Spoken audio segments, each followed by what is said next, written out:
اعوذ بالله من الشیطان الرجیم بسم الله الرحمن الرحیم. زما نوم بابر دی، مدې بابا اوسېدونکی ما. د دوی دا جوار دي، دا ما د یوسف سکندر جي صاحب نه راوړي، یوسف شاه نه. د دریو جریبو دپاره مې راوړي وه، 6 پیکه راکړي وه او ورسره مې 2 پیکه راله 240 والا م راکړي وو، هم یې کرلي دي.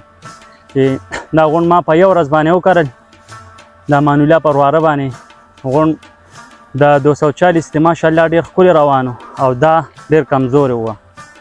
وخته وخته دې 240 2-3 پاڼې وکړې، 4-5 پورې ورسېد او دې له په 2 کې نښتې و. ما یوسف شاه صاحب سره هغه وکړه، هغه کپنۍ والا ته وویې چې دا ولې؟ هغه وایي چې دا به ښه شي. دا ډېر زیات کمزور و، دې نه زما امید نه و. اخر دا چې دې زه اړولې ته جوړ کړی وم. ما وایي دا زه اړوم، خو بیا هم راته کپنۍ والي ته لږ صبر وکړه، دا لا ماړه وه. نو ما په دې باندې بیا د چینجي او د اومیډا کلوروفیټ سپری وکړه، هغې د جوار راپاسول.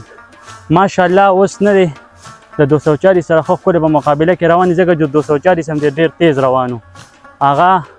هغه بمبلې ته ورسېد او دې هم دا ځان بمبلو ته ورسو. دا د دې ټانټه ماشاءالله ډېره زیاته پیړه ده. ټانټې په لحاظ د نورو جوارو نه ډېر ښکلي دي او انشاءالله پیداوار به هم ښه کوي.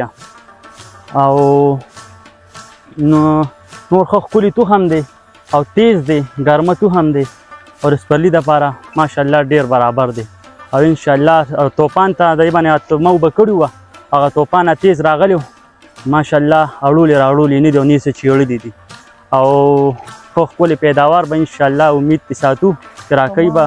ټولو زمیندارو ته هم خواست دی چې 35-50 راوړی، ښه تخم دی او انشاءالله پیداوار کې به هم ښه او تندې ته خو د ټینګې دا 15 دن وشو چې دا ما لا نه دي اوبه کړې او دا دې ماشاءالله ورته ګوره، دا دې ښه نور او دغه دی. انشاءالله پیداوار کې به هم ښه.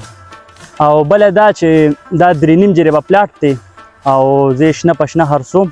که تاسو څوک د چا لګېدل نو تاسو موږ سره رابطه کولی شئ. دې کې سکرین باندې به تاسو نمبر وینئ او موږ سره رابطه کولی شئ تاسو.